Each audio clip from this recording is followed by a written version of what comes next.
wonderful YouTubers, welcome to my channel, Tiger Rose Rides.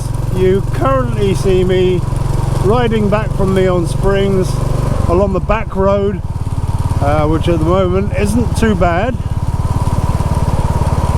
We have seen a lot of rain just recently, so many of the roads around here, along with the mud and grime, are quite slippery. As you notice, I'm staying away from the middle.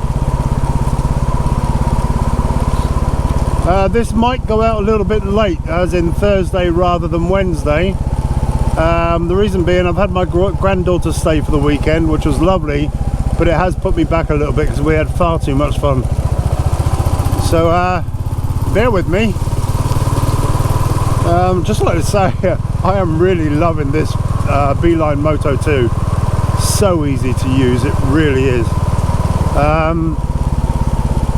I need to stop actually once I'm in telephone range, or telephone, how old am I? Once I'm in phone range. There's no reception at all down in the valley of Neon Springs, so I have to get up here on high ground, which should be okay once I get off this road and set my route home. I pretty much know the route home, but there's no harm in having a little reminder for roundabouts and things. Yeah, this is going to need a clean very soon. I'll do it tomorrow, honest. So, what's coming in this week? First, the local history. Literally, I can see it from my kitchen window, is HMS Victory. It's going to be the life and times, all the people that were commanded her, and obviously its greatest heroic event, beating the French at the Battle of Trafalgar, or the French and the Spanish at the Battle of Trafalgar. So I enjoyed doing this one. It was really nice because I went on the ship on Thursday, and it was great. I've been on it a lot of times, but it just gets better and better.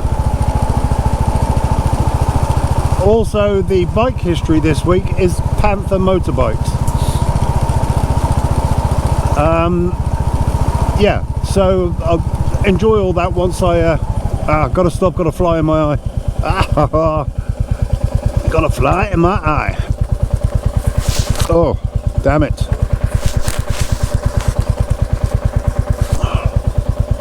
I love the countryside, but it's a bit harsh. Okay. Keep your visor down, Steve. I think I got it out my eye. So, HMS Victory and Panther Motorcycles. I'm just going to enjoy the ride now, and I hope you enjoy those two segments.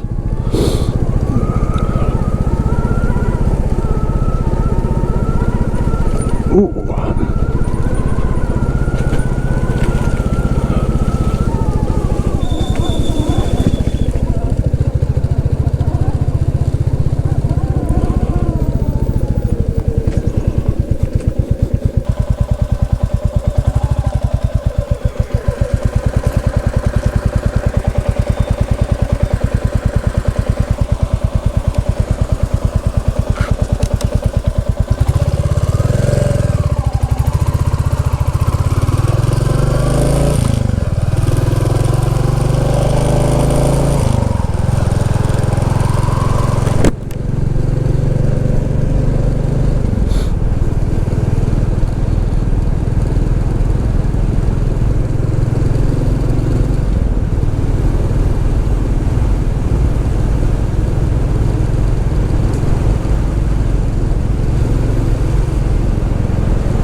Living in Gosport, I'm privileged to have a large amount of the best history on my doorstep. Ever since I was old enough to appreciate it, I always enjoyed that history.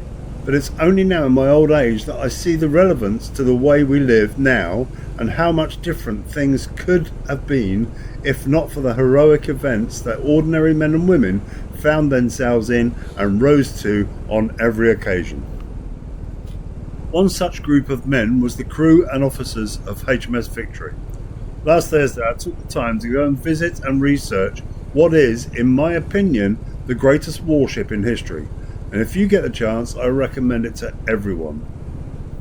Victory is currently undergoing a massive 10 to 15 year refurbishment, so most of the outside is covered in tentage and scaffolding, and some of the inside is inaccessible because that also has scaffolding in it. So many of these photos will be from stock images, but I did get a chance to take lots of photographs myself. On the 23rd of July 1758, along with 12 other ships, the keel was laid at Chatham Dry Docks for the building of HMS Victory. 6 years later, on the 7th of May 1765, the complete ship is launched and today holds the honour of being the oldest surviving naval vessel. Approximately 6,000 trees were used in its construction, 104 cannons covered the decks, and 821 sailors served on board. From bow to stern, it has 226 feet 6 inches long and 51 feet 10 inches wide, and weighs more than 2,196 tons. Back in its day, it cost £63,176. Not much by today's standards, but today the equivalent would be billions of pounds. At the time of her launch, the 7 Years' War had finished, and there was no call for her, so she spent the next 12 years afloat on the River Medway in West Sussex. On the 13th of April 1778, she was painted red, and under the command of Admiral Augustus Keppel, she joined the fleet in defence of Britain against invasion and fights in the Battle of Ushant. In 1780, she underwent repairs and received a copper bottom to ensure against the worm infestation. In 1781, under command of Admiral Richard Kempenfeldt, they capture a convoy of troop ships from under the noses of the French escorts at Lichant. In 1782, under Admiral Richard Howe, she saw action off Cape Spartel and at the relief of Gibraltar. In 1793 to 94, she was the flagship of the Mediterranean under Admiral Lord Hood for the attack of the French at Toulon. In 1795, she took part in the unsuccessful action off Hayes and had to withdraw to Lisbon for repairs. Now, these are all worthy mentions in HMS Victory's history, but were you to ask anyone to name one battle that she fought in, it would most probably be the Battle of Trafalgar. And so it was that on the 21st of October 1805, under the command of Admiral Lord Nelson, the Victory again assumed its role as the flagship of the fleet in the Napoleonic Wars against the French. The battle itself took place to the west of the waters off Cape Trafalgar against a fleet of 33 ships, which was 18 French and 25 Spanish, commanded by Admiral Pierre Villeneuve, against the British fleet of just 27 ships under Admiral Horatio Nelson.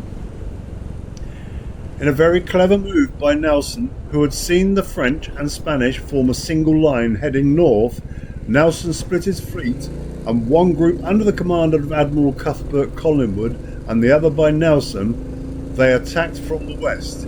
It was at this point that Nelson raised the signal flags to read, "England expects every man to do his duty." By ensuring a very limited field of view by the enemy's ships, it gave the British fleet an advantage, and although outnumbered, this clever tactic gave Nelson and his fleet an upper hand. The battle ensued, and tremendous cannon fire from the 104 guns on 3 decks of HMS Victory and much close quarter firing was let loose upon the smaller ships of the enemy. Often the ships got so close that the Marines were able to fire their muskets to good effect. Unfortunately though, it also meant that the enemy could shoot theirs as well. It was this musket fire from a sniper that at 4:30 Nelson was struck down and lost his life in the arms of his officers. Lord Admiral Horatio Nelson's plan was an overwhelming success.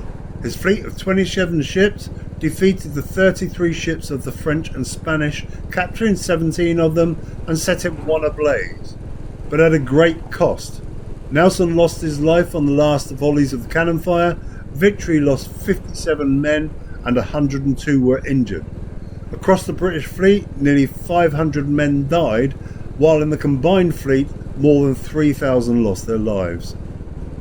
The now battered HMS Victory limped back to Chatham and was held in reserve after repairs, and was now classed as a second-rate ship. She went on to be the flagship of Admiral Sir James Saumarez in the Baltic to take on the French and Russians, and participated in several other conflicts until she was accidentally rammed by HMS Neptune, which caused a great deal of damage. In 1922, Victory was taken into dock for restoration, but was hit and damaged by a German bomb in the Second World War. In 1955, the Great Repair began, and Victory remained in Portsmouth Dock as a visitor attraction. In time, rot, worm infestation, water damage, and various other degrading ailments that water does to wood saw the Victory suffer great damage. Now, and since 2012, Victory is undergoing another repair and stabilisation programme, which has now stabilised the wood, but major repairs are going to continue for possibly the next 10 years, at which point the masts and full rigging will be reinstalled and she will be her magnificent self once more. An amazing exhibit is still open, and although you are guided around the works in a one-way circuit throughout the ship, you can still experience the atmosphere under decks and see the many guns and areas of the ship. Also, you can go into the scaffolding area to see how repairs are progressing to the hull. A truly magnificent ship with a proud history of heroism in the face of battle, the Royal Navy to this day celebrates Trafalgar Day, and sailors can be posted to the ship for a tour of duty. One of the guides told me that one sailor remained on his tour for 10 years. A nice job if you can get it.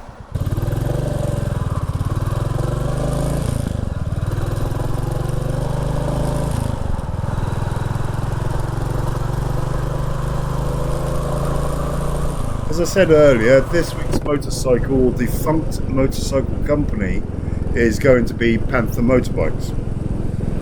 Now, Panther Motorcycles had a really shaky start, and in the beginning, a man called Joe Filon, who was destined to become the man behind the Panther motorbike, was working as a wire drawer when, allegedly, Joe spotted photographs of motorbikes in newspapers and magazines.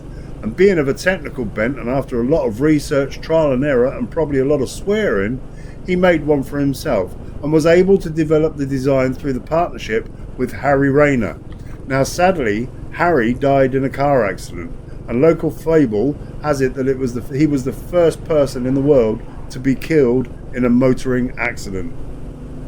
At the time, Joe didn't have the time or resources to continue making motorbikes until 1903, when he met Richard Moore, hence the M in P&M Panther, the designer of what was then a revolutionary 2-speed gear for motorbikes, clinching a contract to produce a motorbike for the Royal Flying Corps, which later became the RAF, which helped to keep the company flourishing and able to put money into design and research.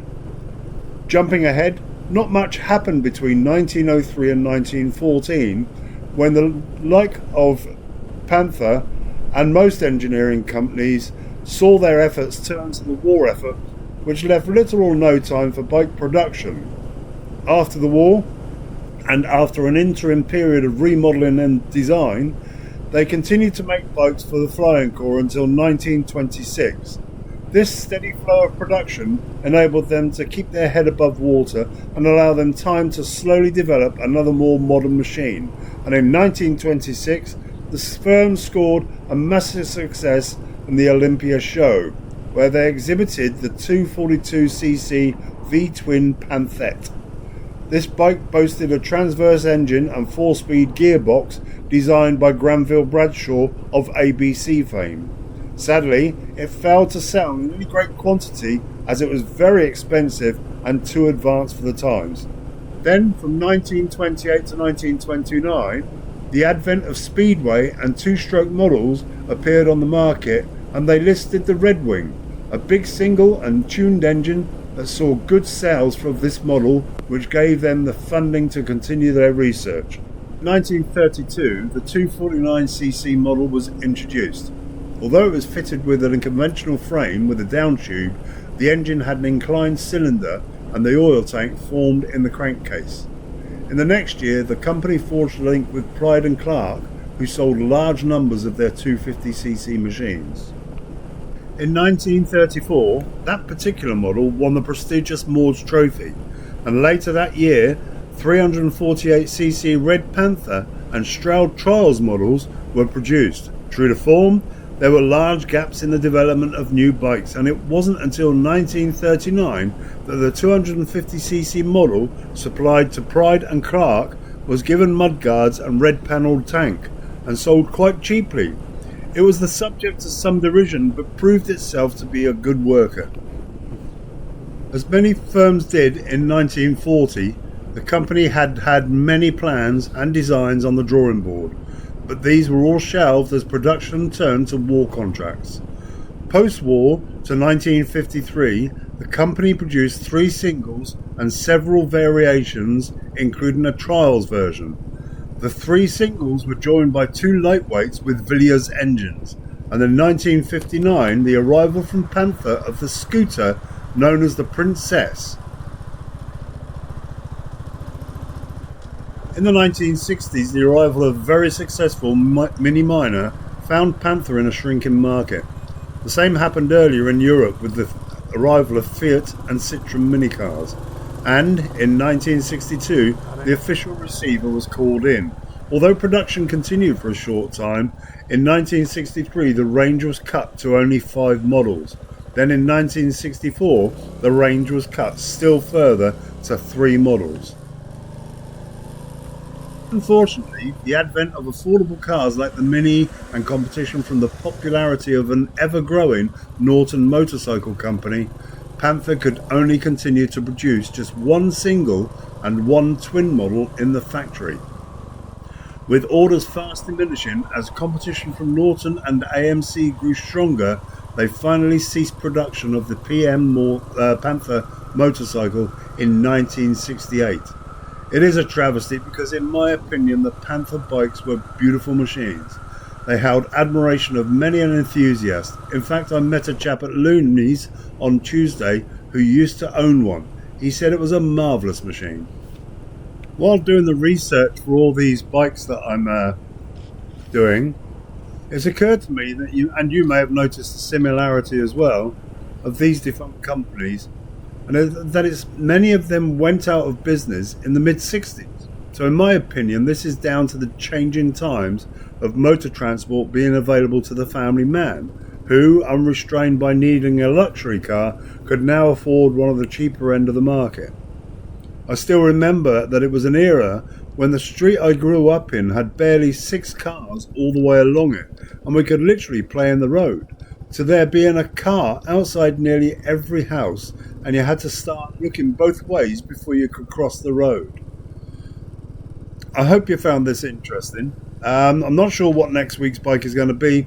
It's going to be a surprise, that's what it's going to be.